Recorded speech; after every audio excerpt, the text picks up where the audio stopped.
Magandang araw sa inyo, tanghali man, hapon o gabi. Brother Joe ito. Nais ko lang mag-share sa inyo.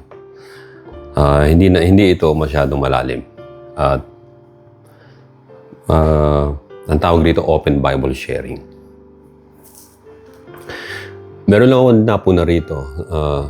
Pupunahin ko lang ito sa Biblia. Dito sa Revelation chapter 11. Beginning verse 1 hanggang sa verse 6. And then, aabutin natin hanggang sa verse 10. Ulitin ko. Revelation chapter 11, verse 1 hanggang 10. Sabi sa English version, "Then I was given a reed like measuring rod, and the angel stood saying, 'Rise and measure the temple of God, the altar and those who worship there. But leave out the court which is outside the temple, and do not measure it, for it has been given to the Gentiles. And they will tread the holy city underfoot for 42 months. And I will give power to my 2 witnesses.'" Okay, take note natin to. Highlight natin. "And I will give power to my 2 witnesses, and they will prophesy 1,260 days, clothed in sackcloth. These are the 2 olive trees and 2 lampstands standing before the God of earth, the God of the earth. And if anyone wants to harm them, fire proceeds from their mouth and devours their enemies. And if anyone wants to harm them, he must be killed in this manner." Verse 6, "These have power to shut heaven, so that no rain falls in the days of their prophecy. And they have power over waters to turn them to blood, and to strike the earth with all plagues so often as they desire. When they finish their testimony, the beast that ascend out of the bottomless pit will make war against them, overcome them, and kill them. And their dead bodies will lie in the street of the great city, which spiritually is called Sodom and Egypt, where also our Lord was crucified. Then those from the peoples, tribes, tongues, and nation will see their dead bodies 3.5 days, and not allow their dead bodies to be put into grave. And those who dwell on the earth will rejoice over them, make merry, and send gifts to one another, because these 2 prophets tormented those who dwell on the earth." At yung following verses, these 2 witnesses or prophets resurrected by God. Basahin natin sa 11. "Now after 3.5 days, the breath of life from God entered them, and they stood on their feet, and great fear fell on those who saw them. And they heard a loud voice from the heaven saying to them, 'Come up here.' And they ascended to heaven in a cloud, and their enemies saw them." Merong, yung pagkakataong ito ay marami na ako narinig dito na kanya-kanyang suggestion kung sino itong dalawang witnesses na ito. Meron pa nga mga, they were like cultic groups na sinasabi na sila daw yon, pero hindi ho sila yon. Kakapiho muna ako.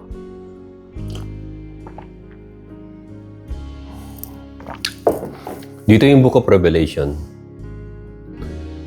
ay nakita ni John the Beloved. Nasulat ito around 96 AD. Sabi ng iba 96 to 99 AD. Actually 96 AD. At pinaakyat siya ng Diyos sa langit. Sabi, makikita mo ang mga bagay sa yung pangyayari sa future. Ang sarap po ng ganun pakiramdam, no? Aalisin ka ng Diyos sa present earth, tapos dadaling ka sa pinaka-future. Kung ako siguro yun, hindi na ako uuwi, hindi na ako babalik sa earth. Kasi nakita ko na yung future ko doon. So alam natin na ang earth na ito ay everything that happened in this earth has already have been like past. Done. Kaya nga ilan lang yung mga makikinig sa Panginoon sapagkat bilang niya yung mga papasok talaga sa langit. Kaya nga tulad na sinabi ko noong nakaraan, kahit kayo mangaral sa telebisyon, kahit ako mangaral sa YouTube, kahit ako mangaral sa mga kalsada, o sa mga eskwelahan, o sa ano pa man, makikita ninyo na hindi hula tatanggap. Kahit 1,000 sila ron, kung 2 lang ang tatanggap sa Panginoon. Kasi yung 2 tao na yon, they were destined to enter into the heaven. The rest ay siniled up na nila yung destiny nila. Kaya meron talaga hong predestination. Wag naman sana magagalit ang iba sa inyo. Kasi ang predestination kasi ay bago ka pa isinilang, kung ika'y iligtas ay ligtas ka. Diba sinabi ng Biblia na tumingin daw tayo sa mga ants? Sa Proverbs yun o sa Kawikaan. Tingnan muna natin yun.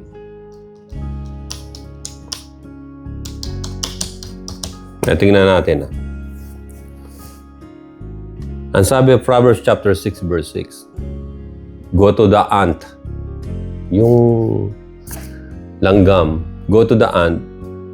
You sluggard, consider her ways and be wise. Consider her ways and be wise. Her ways and be wise. Her. Alam natin yung her, yun yung queen ant. And be wise. Dahil yung queen ant ang nagdedetermine kung ang mga ants na isisilang niya, kasi siyang nangingitlog ay gagawin niyang ant workers o meron tinatawag na ant armies o defender ng colony. At siya lang ang nakakaalam na parang mga yung mga honeybees, merong queen ant, queen bees, pagkatapos siya ay nagdedetermine kung ang lalabas ay sundalo o honey, yung bee workers, nagkokolekta ng mga tinatawag na yung nectars para dadalhin dun sa kanilang colony, dun sa pinaka-honey. So, Proverbs chapter 6 verse 6. Go to the ant, you sluggard, consider her ways and be wise. Ito yung nagsasabi na ang predestination ay talagang it is already sealed up. Talagang nandito na ho talaga, whether we like it or not. Kahit yung pinakamalapit yung pang mahal sa buhay kamag-anak, kung siya ay namatay na hindi niya tinanggap ang Panginoon, wala tayong magagawa ron. Kung hindi siya naniwala, namatay siyang isang makasalanan, walang Savior. Tandaan ninyo, naging magkapatid o naging mag-ina, mag-ama lang kayo sa laman. Pero kung espiritu ninyo ay magkaiba ng adhikain sa sa klase ng buhay espiritual, wala na kayong magagawa ron. Wala tayong magagawa ron. Kaya dito, ididin ko muna yung predestination, di ba?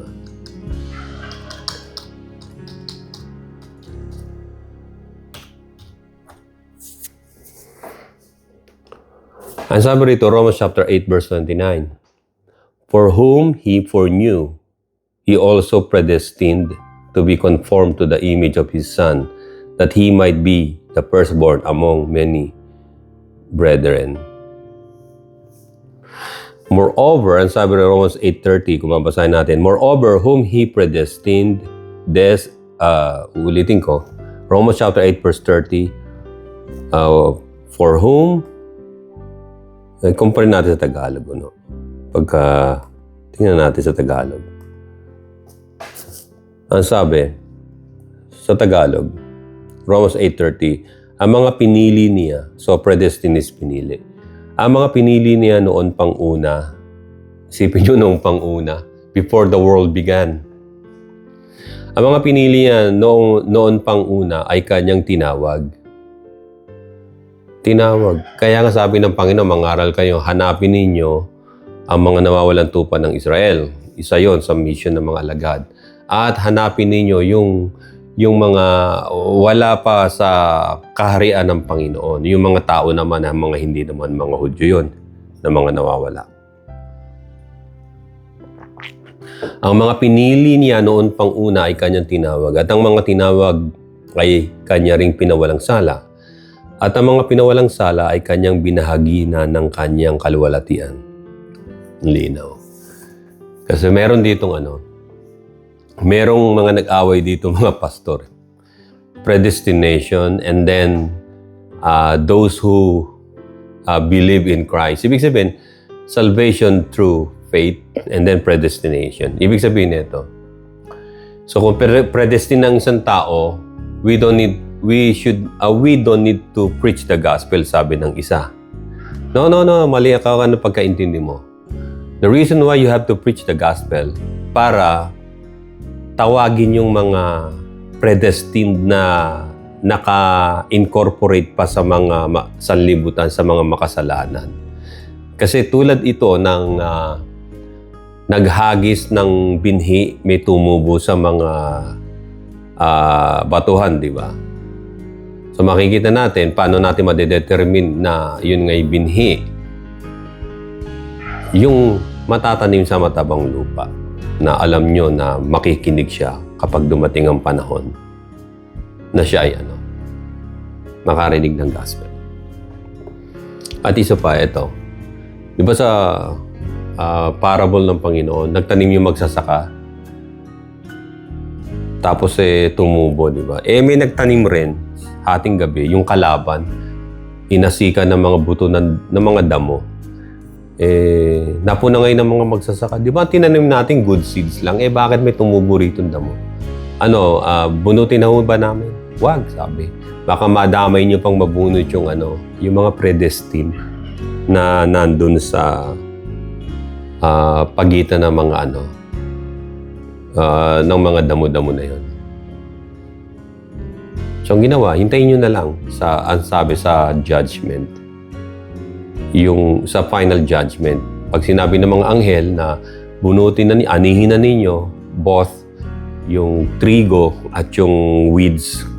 At i-separate ninyo yung mga weeds sa trigo at sunugin yung mga weeds sa sunugan. At yung mga trigo ilagay nyo sa barnyard, dun sa barn.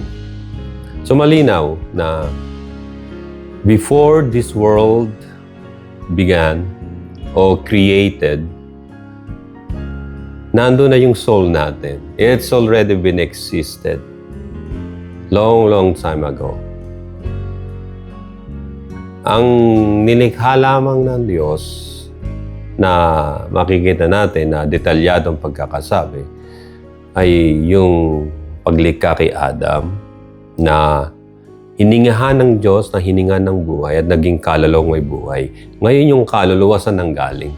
Sa hininga ng Diyos. Ibig sabihin, before nagkaroon tayo ng human bodies, yung ating soul ay nandun mismo sa Diyos. Yung soul natin ay nandun sa bosom ng Diyos. Nandun sa hininga. Ngayon, yung kaluluwa natin, saan ngayon manggagaling? Ito ay makikita natin yung miracle ng pagkakaroon ng buhay. Kapag yung babae at lalaki nagsama at nagbunga yung kanilang pagsasama, automatic yun. Yung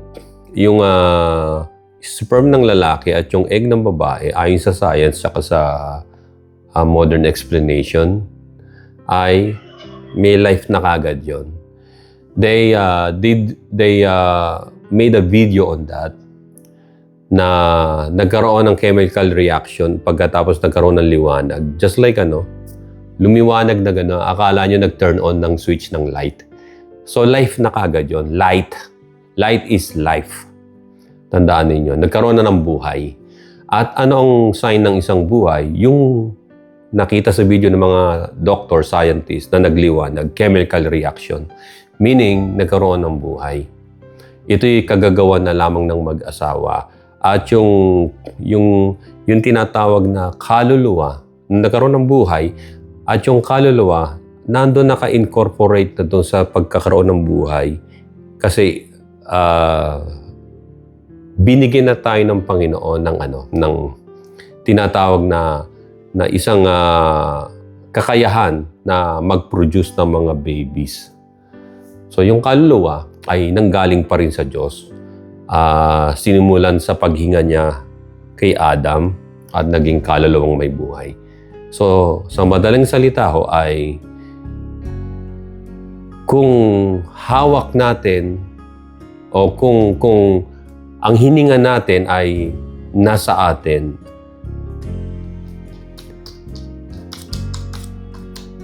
ito ay dahil sa sariling pagpapasya ng Diyos. Ang sabi nga ng Acts chapter 17 verse 28, "For in Him we live and move and have our being." Soul yun, have our being. "For in Him we live and move and have our being, as also some of your own prophets have said, for we are also His offsprings." Yung ibang mga kasabihan ng mga Greek philosophers. Kaya dito, malinaw rito na predestination. Ngayon, babalik tayo roon sa two witnesses. Ang sabi, yung two witnesses, eto. Maraming mga preacher kasi, pastor, nagsasabi, yung two witnesses na yan, si Elijah yan, tsaka si Moses. Just hold on. Easy to say, right? Kasi, nakita nila dito yan, dito sa verse na to, tingnan nyo sa Revelation chapter 11, verse 4, hanggang dito sa verse 6, these are the two olive trees. Yung pag sinabing two olive trees, this is the symbol of Israel. Olive tree, meaning they were Jew. Hudyo sila, Yehudi.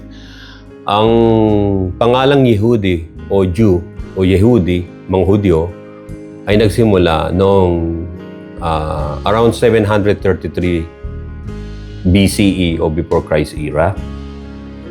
Doon nung na-exile sila doon sa Persia na, nakilala na silang Jew, Yehudi, from the tribe of, yung Judean region, from the tribe of Judah.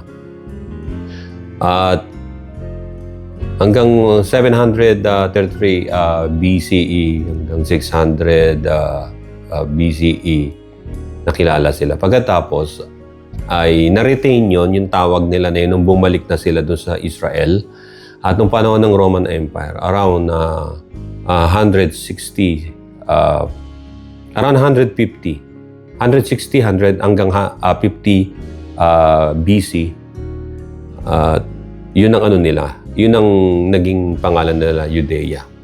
Pagkatapos, after the revolution ni Bar Kokhba ng mga Hudyo laban sa Rome, ay 70 AD, tinotally collapse nila yung Jerusalem. At pilit nilang ini-exterminate yung mga Jew. Kaya pinalitan nila yung pangalang Judea o Yehuda ng salitang Palestine o Palestine dahil sa root word na Filisteo, Philistine. Ayun ho yun. So, ang ginawa nila gano'n. Gusto nilang ma-exterminate yung mga Jew, yung mga Romans noon. Eto,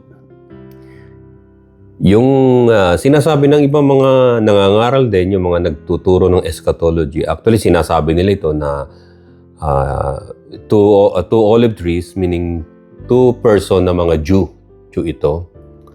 Hindi nila turo to, kundi according sa sinasabi ng Biblia. Na nire-repeat ko lang sa inyo. These are the olive trees, symbol ng Israel to. So mga Hudyo sila. And the 2 lampstands standing before the God of the earth. 2 menorah lamp. Yung menorah lamp, yung Jewish lamp. So sila ay olive tree Israel. So Israeli. And then 2 menorah lamps, simbolo ng mga Jew. So Israeli Jews. 2 Israeli Jews. Are they Christians? No. Hindi sila Christians sa panahong ito. Hindi sila Christian. They were mga prophets sila para sa, bakit dalawa sila? Pwede namang isa, di ba? This is for the 2 kingdoms. Remember the northern kingdom of Israel na group of 10 tribes. And then, southern kingdom naman, Judea, ay doon nanggaling yung pangalang Yehudi, Yehuda, Judah. Ay 2 tribes naman, tribes ni Judah at saka ni Levi. So, makikita natin, yung 10 tribes magkakaroon sila ng isang prophet. And then yung isang tribes naman na Judah tsaka Levi, magkakasama yun isang prophet. So dalawa silang Hudyo from different tribes. And then they will unite na mangaral, warningan ang mundo at ang mga other Jews dahil ang Antichrist ay nandyan na dahil i-exterminate ng Israel. And many Jew, yung mga Israelis, ay they just complacent lang sila. Kasi akala nila yung Antichrist ay friend nila. Kasi nga, yung Antichrist ay merong siyang laing Hudyo. Tandaan niyo yan. Kaya madali nilang tanggapin. Akala nila siya yung Savior. Kasi ang pagkakaalam nila sa Messiah ay Hudyo. Pero yung Messiah na yon ay hindi pala Messiah, kundi Antichrist. Ito sabi rito, yung dalawang Jewish preacher na ito, o prophets, sabi sa verse 5, and if anyone wants to harm them, fire proceeds from their mouth and devours their enemies. And if anyone wants to harm them, he must be killed in this manner. These have power to shut heaven so that no rain falls in the days of their prophecy. Makikita natin, kaya sinasabi ng ibang mga Christian preacher na possibility 100% sila na sinasabi nila na ito ay si Elijah. Kasi ginawa ni Elijah to, hindi umulan, siniyat daw niya yung langit at walang tubig o ulan na bumagsak. At nanalangin siya, umulan muli, di ba? At yung pangalawa, ang sabi yung ginawa nila, and they have power over waters to turn them to blood. Yung ginawa ni Moses yan, that is doon sa Egypt, he turned water into blood. At nagkaroon ng mga pestilence, di ba? So, and to strike the earth with all plagues, parang ganito sa panahon ni Moses yan, doon sa tinatawag na pagka-bondage ng Israel, kaya pinalabas niya. Siya ang ginamit na Diyos para palayain ang mga Hudyo o yung mga Hebrew people. So, nakikita natin, itong dalawa na to, merong dalawang ginagawa na katulad ng mga nasa Old Testament na nakasulat. Pero ito, tandaan natin. Kapag pinaniwalaan natin, sinasabi ng iba na si Elijah yon at si Moses. So, we're not different from the doctrine of the Hindu people. Yung reincarnation. So I don't believe in reincarnation. Hindi nagre-reincarnate ang tao. So bakit ganito? Tandaan ninyo, dahil si Elijah ay hindi namatay, kinuha siya ng karawahing apoy, dinala sa langit. Pero si Moses namatay. Ang magiging problema nga ay hindi nila nakitang libingan ni Moses dahil inilibing ng Diyos si Moses sa may bundok ng Moab. So sa madaling salita, ay hindi ho sila yon. Bakit hindi sila? Kasi dumating na sa New Testament, dumating na ang espiritu ni Elijah sa pamamagitan ni John the Baptist. Yung ministry ni Elijah ay ginawa ni John the Baptist. Nagbabautismo siya sa tubig. Siya ang sumisigaw sa ilang na ihanda ninyo ang daraanan. Mababasa niyo ito sa Biblia. Diba?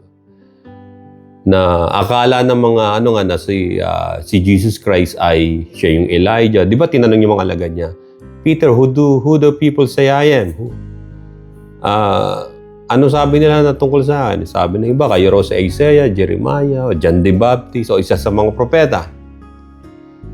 Sumagot si Pedro, di ba? You are the Son of God, the Son of the living God. Ayun ang tamang sagot. So makikita natin dito na si Elijah, yung ministry niya sa New Testament ay ginawa na ni John the Baptist. Nabasa niyo yung ginawa na ni John the Baptist. At yung isang witness na ito, na katulad ng ministry ni Elijah, nung panahon ni Jezebel yan, na inuusig siya, at nagpababa rin siya ng apoy dahil yung mga false prophet ni Baal, naghandog pero walang apoy na bumagsak. Sinugatan pa ang sarili na, nagpenitensya. Pero si Prophet Elijah, sabi ay basahin pa ninyo ng tubig yung panggatong para hindi nyo masabing dadayain ko o dadayain ni Yahweh.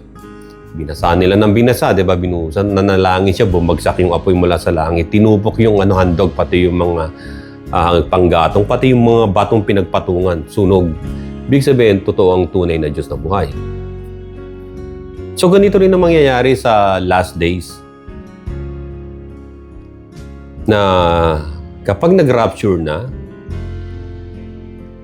right at that moment, magkaroon ng tinatawag na rapture of the church, biglang lalabas itong dalawa na two witnesses na sila ay tinatawag na two olive trees and two menorah lampstands o yung lampstands, at magpapatotoo sila.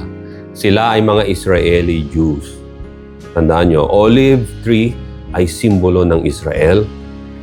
Yung menorah lamps, yung lampstand, yung menorah na may 7 di ba? Pas sanga-sanga, ay meaning Jew. Yung religion Jewish. So, Israeli Jewish sila. Mangangaral sila ng katulad ng tinatawag na diwa at espiritu na naki Elijah at diwa at espiritu na naki Moses. Dahil ganito rin ang gagawin nila. Pero hindi sila reincarnation ni Moses.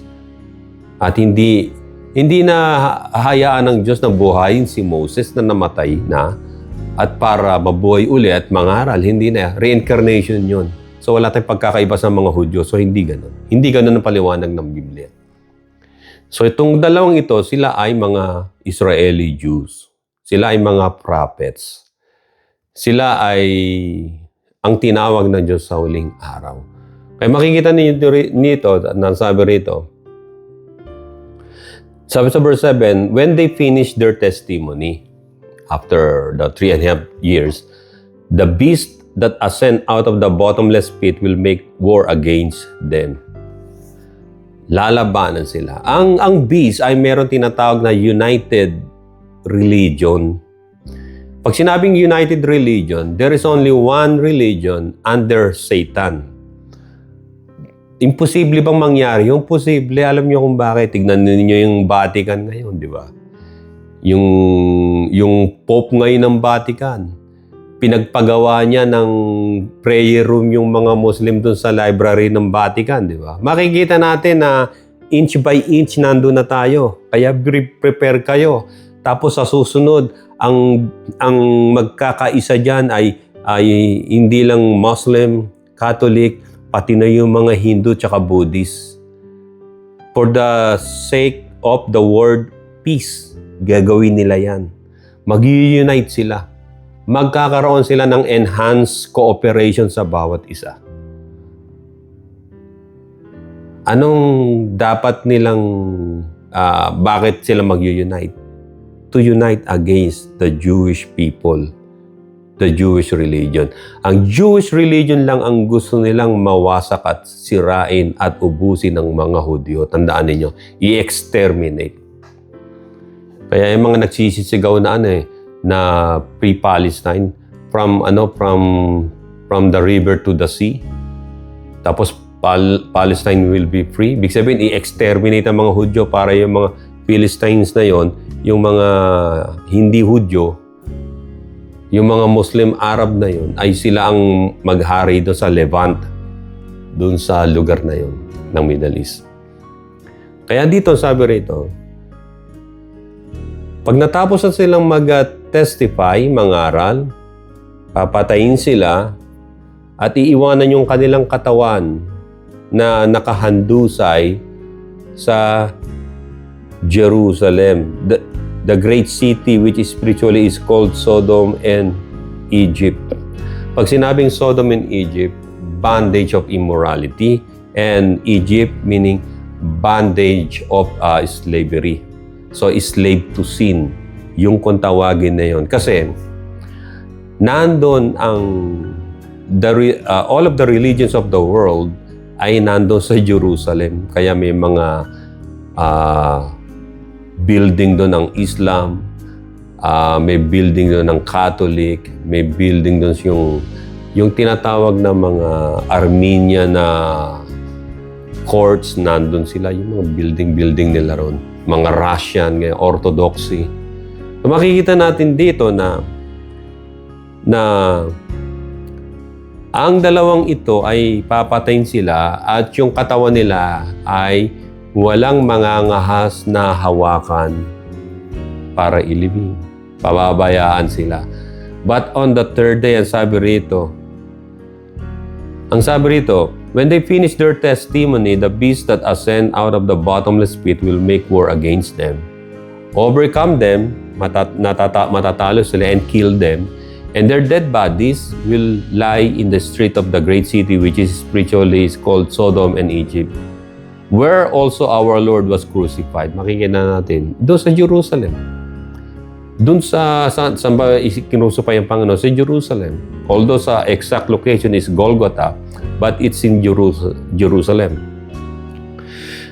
Then those from the people, tribes, and tongues and nations will see their dead bodies 3.5 days. So 3.5 days. And not allow their bodies to be put into grave. And those who dwell on the earth will rejoice over them, make merry and send gifts to one another, because these two prophets tormented those who dwell on the earth. Makikita natin, hindi nila ililibing natural, uso doon yung mga cellphone pa rin sa panahon na yon. Bibidyohan nila yun, parang ipopost sa TikTok o sa YouTube, kung meron pang YouTube o Facebook sa panahon na yon. At maraming mga vlogger ang pupunta ron. Ito yung dalawang nagpahirap. Pagkatapos magbibigay sila ng halik, regalo, pagkain, dahil wala na yung dalawang propetang ito na nagpapahirap sa mundo, kasi nagdadasal sila, bumabagsak talaga yung salot sa mundo. Dahil para warning na wag nilang tatanggapin ng Antichrist. Pero natalo sila kasi nakatakda na. Subalit ang sabi, may nangyari, and those who dwell on the earth, ang sabi, will rejoice over them, will make merry and send gifts to one another, because these two prophets tormented those who dwell on the earth, na napatay. Verse 12, ang sabi rito sa verse 11 and then the verse 12, now after the 3.5 days, the breath of life from God entered them, and they stood on their feet, and great fear fell on those who saw them. And they heard a loud voice from heaven saying to them, come up here. And they ascended to heaven in a cloud. And their enemies saw them. Makikita natin.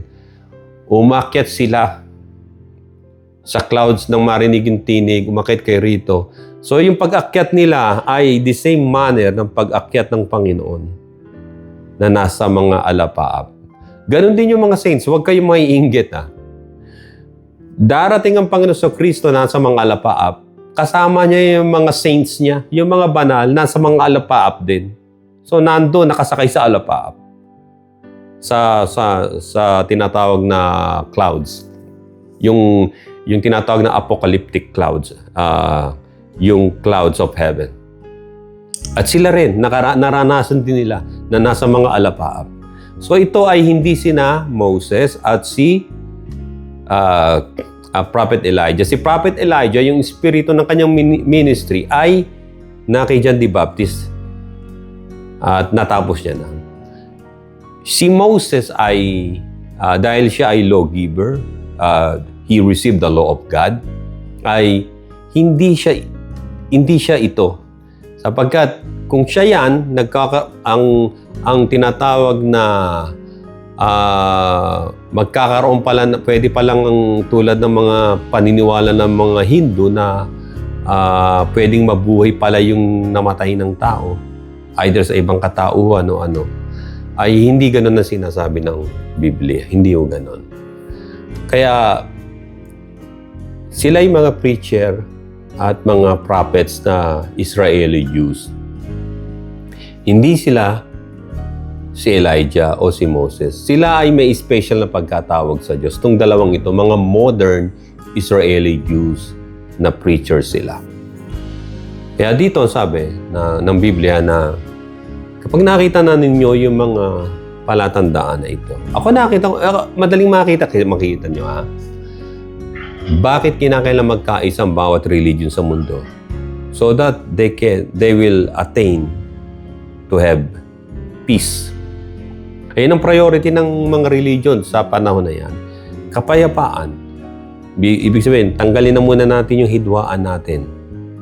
Halimbawa, itong mga Muslim na nakalagay sa kanilang Quran, doon sa surah nila, na patayin ang lahat ng Christian, Hudyo, at mga hindi kabilang sa Islam.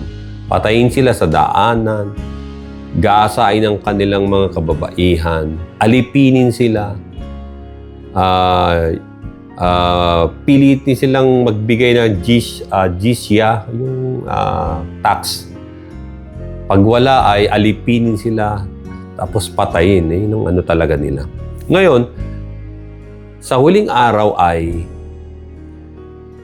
yung pagpatay na yon sa mga ibang hindi ka-religion ng mga Islam na to, isasaintabi nila yon. Makikita nyo sa Revelation, di ba? Na nasain ng mga taong mamatay pero lalayuan sila ng kamatayan. Hindi sila magdideklara ng death penalty sa bawat isa sa panahon na yun. Magdideklara lang sila ng death penalty sa mga Hudyo na lalaban sa kanila. Mga hindi lalaban at lalaban. Basta Hudyo, i-exterminate nila. Pero yung mga hindi Jew, kahit hindi sila kabilang sa Islamic religion na yun, pero dahil united na yung mga religions, nakipag-unite na ang Muslim sa Catholic, ang Muslim sa mga Protestante, ang Muslim sa mga Hindu, ang Muslim sa mga Buddhist, lahat sila nagkaroon ng pagkakaisa na. One world religion, ang kanilang aim and goal ay magkaroon ng peace sa mundo. Ang kanila ngayon na bibigyan ng tinatawag na persecution na gagawin ay yung mga Hudyo mismo sa lahat ng panig ng mundo. Kaya itong dalawang propetang ito ng mga Israeli Jews ay mangangaral sila, they will warn other Jews not to follow the Antichrist. They will warn the Jewish religion, the Israeli government na wag silang makikipag-ugnayan sa Antichrist. Subalit maraming mga Hudyo ang malilinlang, sabi ng Biblia. Kaya dito, sa ating kapanahonang ito ay makikita natin na nalalapit na. Ang kasamaan ay patuloy na lalaganap, ang sabi ng Biblia. Ang pag-ibig ng marami maglalaho na. Pag sinabing pag-ibig ng marami, hindi lang ito yung pag-ibig ng mag-asawa o girlfriend. Yung pag-ibig Ibig sabihin, yung tinatawag na halimbawa pag may nakita kayong nangangailangan ng tulong, tutulungan ninyo. Ngayon makikita niyo sa social media, meron na nasagasa ang bata. Either sa China yon o sa Indonesia. Dinaan-daanan lang, walang tumutulong. So wala nang tinatawag na sympathy o pag-ibig sa kapwa-tao. Wala nang humanity. Loss of humanity na sila. So sa huling araw yon, ipagkakanulo ng anak ang kanyang mga magulang, ang magulang ng kanyang mga anak. So magkakaroon ng tinatawag na magiging traitors ang mga tao.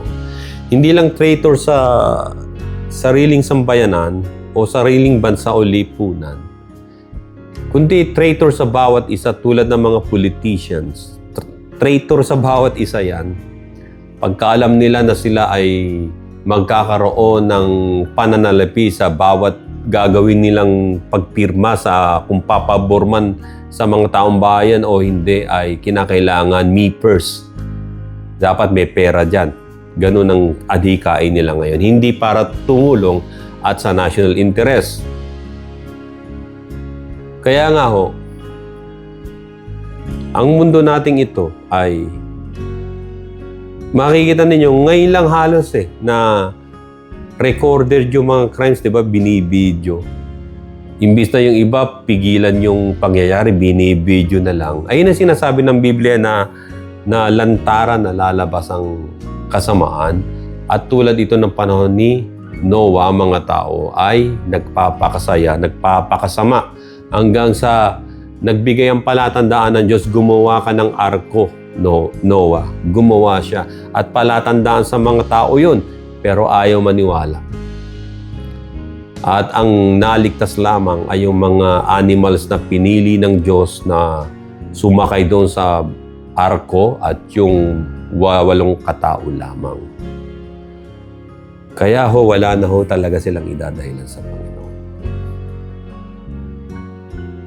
Mga kapatid, maraming salamat po. Brother Joe ito ng Kreo Ko Pananampalataya at Katotohanan. Short message ko lamang sa inyo, sharing ho. Salamat po.